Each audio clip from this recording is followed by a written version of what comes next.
अस्सलामुअलैकुम मेरे तमाम बहन भाइयों को अस्सलामुअलैकुम। जी, जैसा कि आपको पता है कि अचानक से 2 दिन से अशरफ जलाली की बेल एप्लीकेशन लगी मैजिस्ट्रेट के पास, फिर वो ट्रांसफ़र हो गई।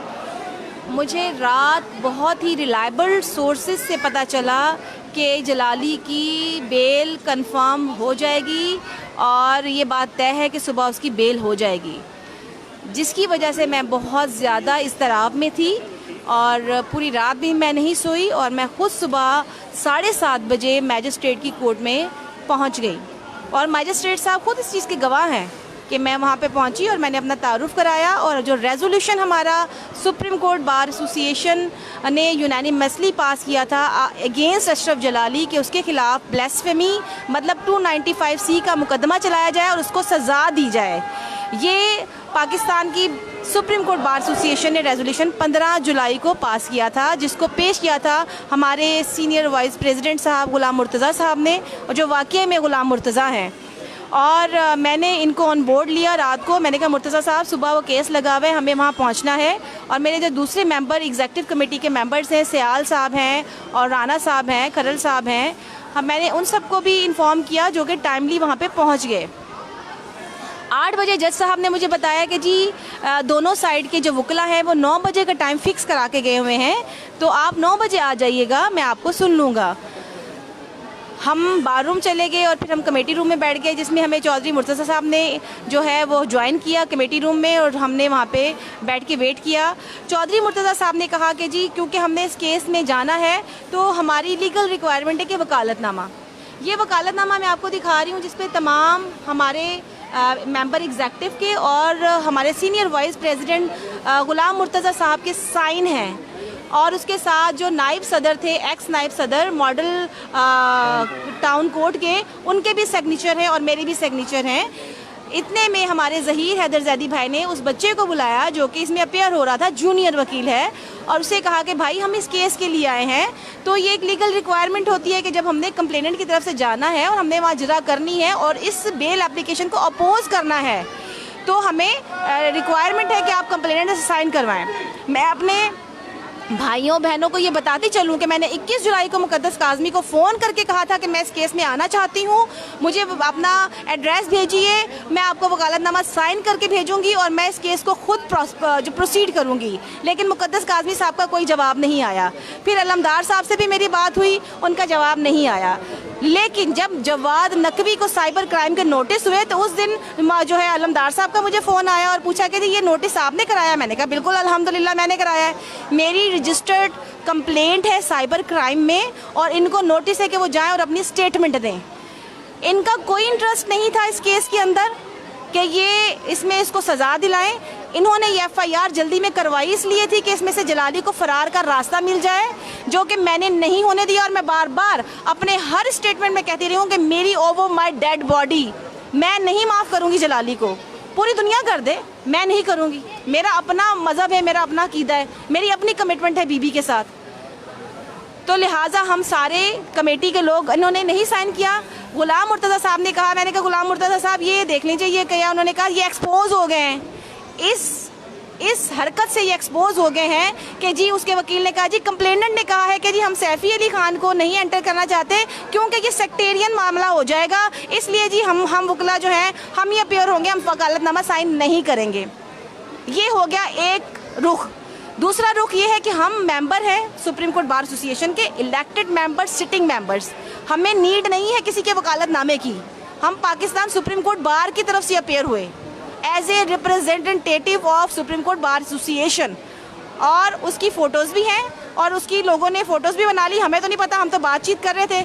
मैजिस्ट्रेट साहब ने बहुत ही फराख दिली से हमें सुना और उन्हें कहा जी बिल्कुल अभी पाइपलाइन में है रिकॉर्ड जो है, पुलिस रिकॉर्ड जो है वो नहीं आया, क्योंकि प्रोसीजर यही है किसी भी बेल एप्लीकेशन का कि वो तब तक नहीं सुनी जाती जब तक कि आईओ ना आ जाए पूरी पुलिस पेपर लेके और रिकॉर्ड लेके। वो नहीं पहुंचा हुआ था। जज साहब ने हमें कहा कि जी वो रिकॉर्ड अभी पाइपलाइन में आ रहा है, हम इसमें टाइम फिक्स कर लेते हैं और इसको 11 बजे रख लेते हैं। हमने कहा ठीक है जी, आप वेट कर लीजिए, हम भी वेट करते हैं और उनकी आर्ग्यूमेंट के बाद हम रिबर्टल देंगे और हम अपोज करेंगे सुप्रीम कोर्ट बार एसोसिएशन की तरफ से, कंप्लेनेंट की तरफ से नहीं, जिसपे कि उनका एक वही जूनियर वकील था, बदतमीज, इंतहाई बदतमीज लड़का, मुझे उसका नाम भी नहीं पता। जौहर साहब क्या नाम था उसका?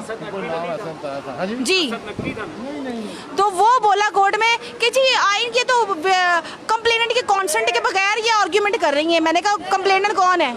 ये कंप्लेनेंट की बेटी का केस है कि उसकी बेटी के केस भी हम नहीं आ सकते? ये बीबी का केस है, इसमें पाकिस्तान का नहीं पूरी दुनिया का हर मुसलमान कंप्लेनेंट है और हमें ये राइट है। हम कंप्लेनेंट की तरफ से आए नहीं है, हम सुप्रीम कोर्ट बार की तरफ से आए हैं, क्योंकि ये रेजोल्यूशन हमारे पास है जो हमने जो है वो यूनानिमसली जो पास हुआ है। हमें किसी कंप्लेनेंट की कॉन्सेंट की ज़रूरत ही नहीं है।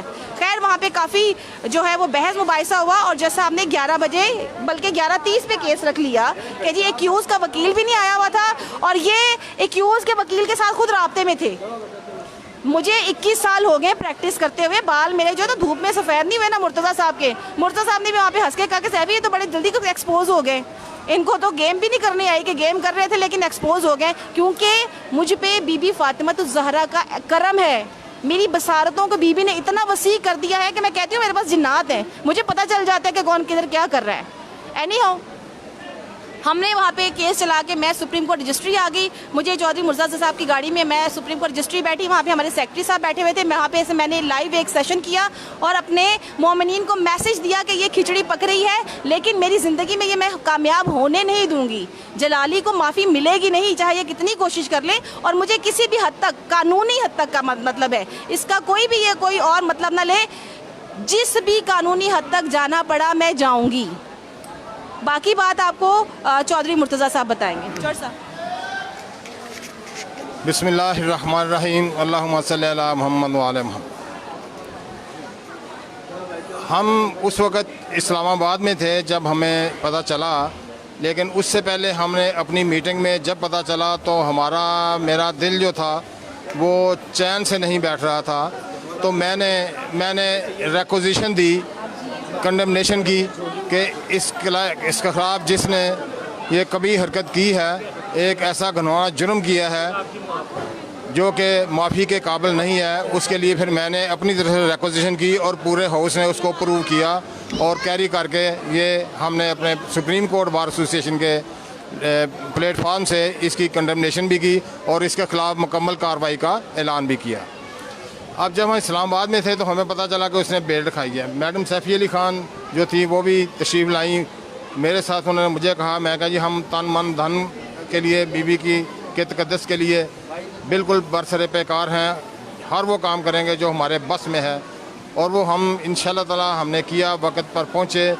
मैडम ने वहाँ पर मुझसे पहले पहुँची हुई थी। हमने वहाँ पर मैजिस्ट्रेट साहब की कोर्ट में अपीयरिंग दी। अपीयरिंग होने के बाद हमने उनको अपनी असिस्टेंस दी। मैं चूँकि प्योर प्रोफेशनल वकील हूँ, इसलिए मैंने कहा कि हमने सिर्फ प्योर प्रोफेशनल वकील के तौर पर वहाँ पर पेश होना है और वहाँ पर अपने आर्गूमेंट्स करने हैं कि ये जो मुल्ज़म है, इसने जो जुर्म किया है उसके तहत इसकी जो है वो बेल बिल्कुल नहीं बनती, बल्कि जब चलान आएगा तो इसके ख़िलाफ़ मुकम्मल तौर पर जो है वो सज़ा का केस बनता है। इसलिए बेल का कोई तस्वर ऐसे केसेस में मौजूद नहीं है। लेकिन मुझे थोड़ा सा अफसोस ज़रूर हुआ कि जो अहले बैत का नाम लेते हैं वही जो है वो जदीदी कुव्वतों की तरह वो मुनाफिकत करते हैं, जो कि बहुत बुरी बात है। क्लैरिटी के साथ इंसान को ज़िंदगी बसर करना चाहिए। इमाम अली, इमाम हुसैन के तर्ज के ऊपर इंसान को ज़िंदगी बसर करनी चाहिए और उनके जो फरमान हैं उनके मुताबिक इंसान को ज़िंदगी बसर करना चाहिए। तो हमने अल्हम्दुलिल्लाह वहाँ पर वकालत की। ये मैं समझता हूँ कि ये जो हमारे पास इस ज़िंदगी के कुछ लम्हात में हैं, तो उन लम्हात में से ये हमारे लिए कीमती लम्हात है, यही हमारी बचत वाले लम्हात है कि हमने एक तकद्दस के लिए, एक मुक़द्दस काम के लिए हमने, अल्लाह ताला ने हमसे ये काम लिया कि हम इस काम के लिए चुनेंगे। तो अल्लाह ताला की करम नवाजी के साथ जो है वो मैजिस्ट्रेट साहब ने हमारे आर्गूमेंट जो हम पहले हाफ में कर रहे थे उनको मद्देनजर रखते हुए बेल खारिज करवा दी, और हम समझ रहे हैं कि अल्लाह ताला ने हमें इस काम में सुरखरू किया है। और इंशाअल्लाह ताला आइंदा भी जो भी किसी भी मजहबी हमारे जो है हस्तियाँ हैं उनके बारे में किसी ने भी किया तो हम बिल्कुल बरसरे पे कार होंगे इंशाअल्लाह ताला आखिरी दम तक। बहुत शुक्रिया। जी मैं यहाँ पे एक चीज़ मेंशन करना चाहती हूँ कि जितना वो दबाना चाह रहे थे कि जी सैफ़ी अली खान सामने ना आए, तो मुझे पता चला कि जब एक्यूज़ के वकील ने आर्गूमेंट स्टार्ट किए तो उन्होंने सैफ़ी अली खान से ही आर्गूमेंट किए। तो सच को जितना कोई दबाना चाहेगा सच छुपता तो नहीं है। खून हुसैन को भी तो छुपाने की कोशिश की, छुपा नहीं छुपा, तो सच उभर के खुद ही सामने आ जाता है। तो वो मैजिस्ट्रेट साहब को भी मेरे ख्याल से कहानी समझ आ गई होगी जब उसने आर्गूमेंट किया कि ये कहानी सैफ़ी अली खान से शुरू हुई थी और ख़त्म भी मुझ पर ही होगी इंशाल्लाह। मैं इस सारी जो कार्रवाई में और सारे अमल में जो मेरे साथ मेरे एग्जेक्टिव मेंबर थे राना गुलाम सरवर साहब और सियाल साहब, एहसान कादर सियाल साहब, उनका भी मैं इंतहाई मशकूर हूँ कि और जो मेरे मॉडल टाउन के साहब नायब सदर खालिद जवेद साहब, मिर्ज़ा खालिद जवेद बेग साहब, उनका भी मैं इंतहाई मशकूर हूँ कि उन्होंने भी हमारी इस सिलसिले में पूरी मुआवनत की और हमारे साथ खड़े रहे। और ये इन सब भाइयों के मेहनत से और नेक जज्बे से ये जो काम है ये अल्लाह ताला ने कबूल किया हमारा, और ये उसकी बेल खारिज हुई। हम इंशाअल्लाह ताला इसको इसके कैफरे किरदार तक पहुँचाएंगे और किसी भी स्टेज पे इसकी बेल नहीं होने देंगे, नहीं होने देंगे इंशाअल्लाह ताला।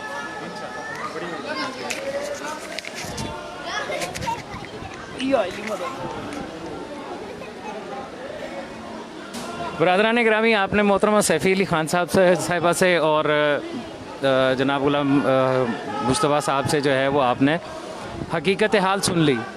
हम पहले दिन से ये कह रहे थे कि ये जो रातों रात मुल्लाओं को हुजरे से निकल के पर्चा कराना का दौरा पड़ा है, इसके पीछे कुछ ना कुछ है।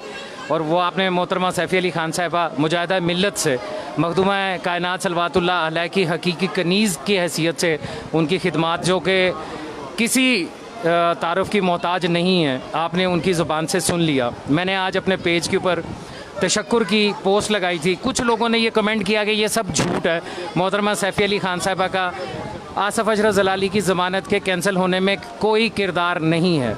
अब आपने अपने आँखों से देख भी लिया, सुन भी लिया, और उन मकार चेहरों के ऊपर से जो नकाब हटे हैं वो भी आपने देखे, आपने सुन लिए। अगर ये लोग आसफ़ अशरफ ज़लाली को सज़ा दिलवाने में संजीदा होते तो मोहतरमा ने जो अपना वकालतनामा पेश किया था उसे कभी रिजेक्ट नहीं करते, बल्कि उसे फौरी तौर पर साइन करते और इनको उसमें शामिल करते। लेकिन उन्होंने रिजेक्ट करके, इनकार करके ये साबित करने की कोशिश की, और बल्कि हो गया साबित, बेनकाब हो गए कि पहले दिन से जो हम कहते आ रहे हैं कि ये मुकमुका की सियासत है, एक ने दूसरे को बचाने के लिए ये सारा ड्रामा खेला है। अब हालात आपके सामने, लेकिन वो ये भूल गए कि हर मोमिन जो है वो बिकाऊ नहीं होता। कुछ मोमिन ऐसे हैं जिनकी ज़िंदगी का मकसद ही मोहम्मद वाले मोहम्मद अलैहिस्सलाम के अम्र को ज़िंदा रखना और उनकी नुसरत करने में अपना किरदार अदा करना।